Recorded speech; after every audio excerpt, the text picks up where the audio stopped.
ప్రాచీన బర్హి కర్మలయందే ఆసక్తి గలవాడై యజ్ఞాలను చేయిస్తూ ఉండేవాడు. అతని యందు దయతలిచిన వాడైన నారద మహర్షి ఒకనాడు వచ్చి ఇలాగ చెప్పాడు.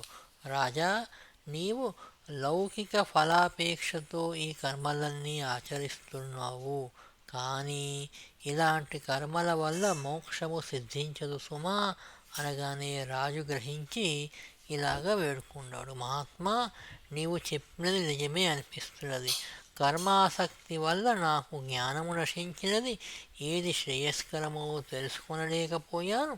భార్యాపుత్ర ధన సంపదలే పురుషార్థాలని నమ్మి కర్మల యందే కాలాన్ని గడిపివేసిన మూఢుడనయ్యాను.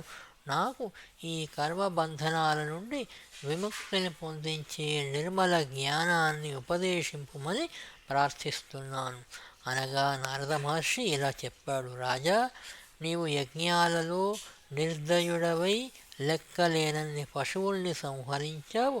అవి అన్నీ పరలోకంలో నీ గురించి ఎదురు చూస్తున్నవి. అవి నిన్ను తమ యొక్క వాడి కొమ్ములతో పొడవనున్నవి. నీకు తత్వము పురుషార్థము తెలియజేసే ఒక పురాతన ఇతిహాసాన్ని చెప్తాను, విను. పూర్వము పురంజనుడు అనే రాజు ఉండెను. దీన్ని పురంజనోపాఖ్యానం అంటాం. అతనికి అవిజ్ఞాతుడు అనే మిత్రుడు ఉండేవాడు. సకల ఇంద్రియ భోగాలను నిర్విరామంగా అనుభవించడానికి అనువైన స్థలం ఎక్కడైనా ఉంటుందేమో అని పురంజనుడు భూమండలమంతా గాలించి హిమవత్పర్వత దక్షిణ సానువులో ఒక నగరిని కనుగొన్నాడు. ఆ నగరికి 9 ద్వారాలుండెను. ఎత్తైన కోటగోడలు, చుట్టూ కందకాలు, ఉద్యానవనాలు, పెద్ద భవనాలు, బంగారు వెండి ఉక్కులతో నిర్మింపబడిన గృహాలు మొదలైన సకలైశ్వర్యాలతో అది శోభిల్లుతున్నది. ఆ నగరము ఊరి చివరనున్న ఒక చక్కని ఉద్యానవనంలో ప్రవేశించాడు పురంజనుడు. అక్కడ ఒక అతిలోక సుందరిని చూచాడు. ఆమెతో 10 మంది అనుచరులు ఉండేది.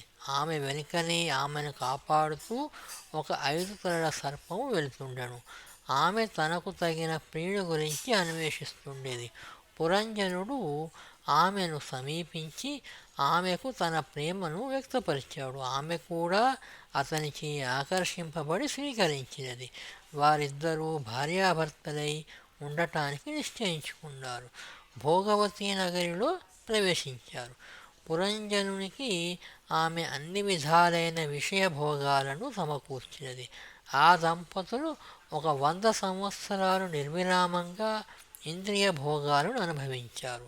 పురంజనుడు భార్యాలోలుడై మూఢుడై ఆమె ఏమి చేస్తుంటే తాను అదే చేస్తూ, ఆమె నవ్వితే తాను నవ్వుతూ, ఆమె ఏడిస్తే తాను ఏడుస్తూ ఉండేవాడు.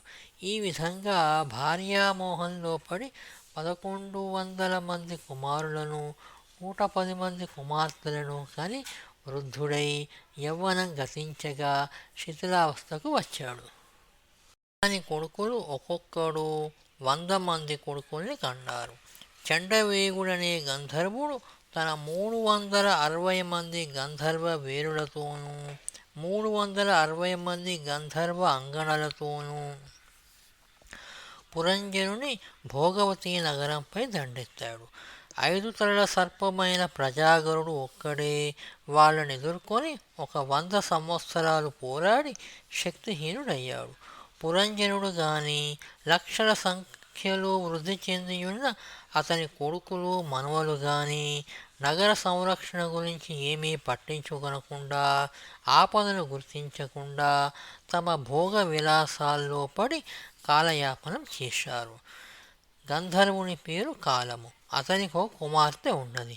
ఆ కాలకన్య పేరు జర.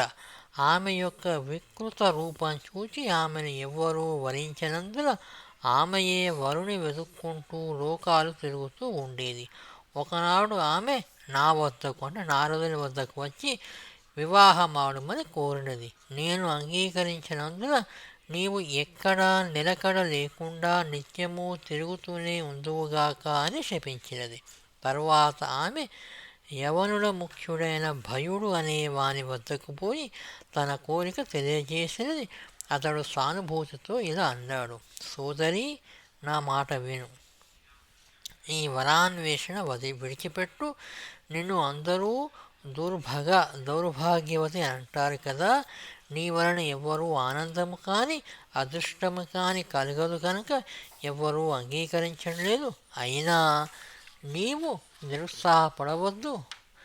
నీవు, నేను, నా సోదరుడైన ప్రజ్వరుడు, మనము ముగ్గురం కలిసి ఎవ్వరికీ కనబడకుండా అశరీరంగా తిరుగుతూ జీవులను పీడిస్తూ అంతము చేస్తూ ఆనందిద్దాం అని చెప్పగా జర అనబడే కాలకన్య ఒప్పుకున్నది.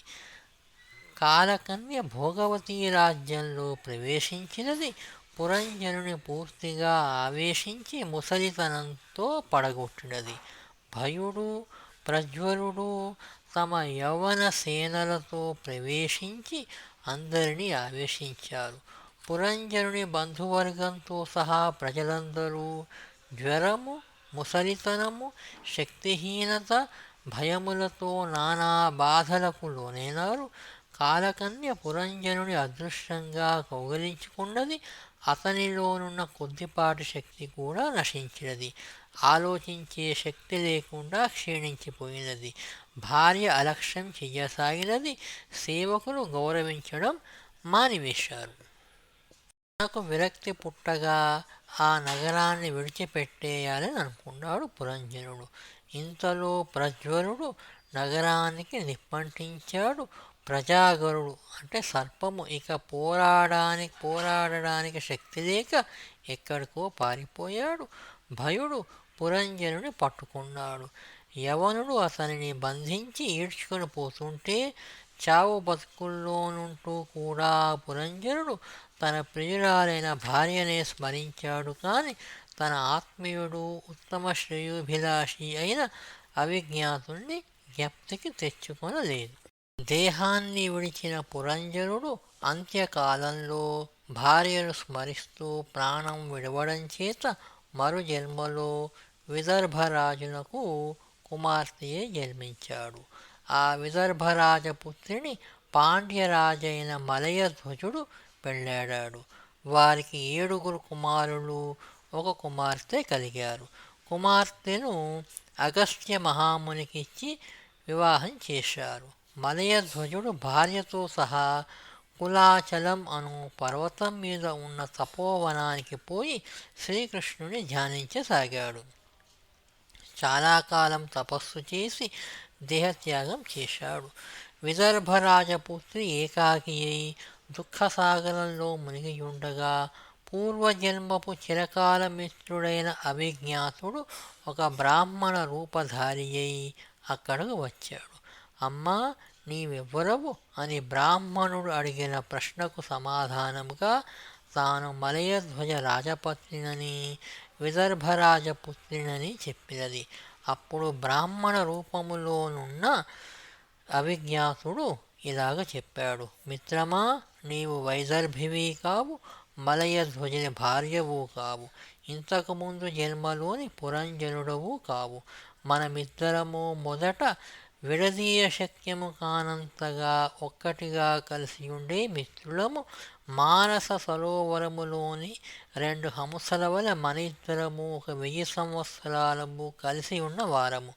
నీవు ఇంద్రియ భోగాన్వేషణలో తిరిగి తిరిగి భోగవతీపురంలో పురంజనుని యొక్క ఆకర్షణలో చిక్కుకొని నీ యొక్క పూర్వ జీవితాన్ని, నన్ను మర్చిపోయావు.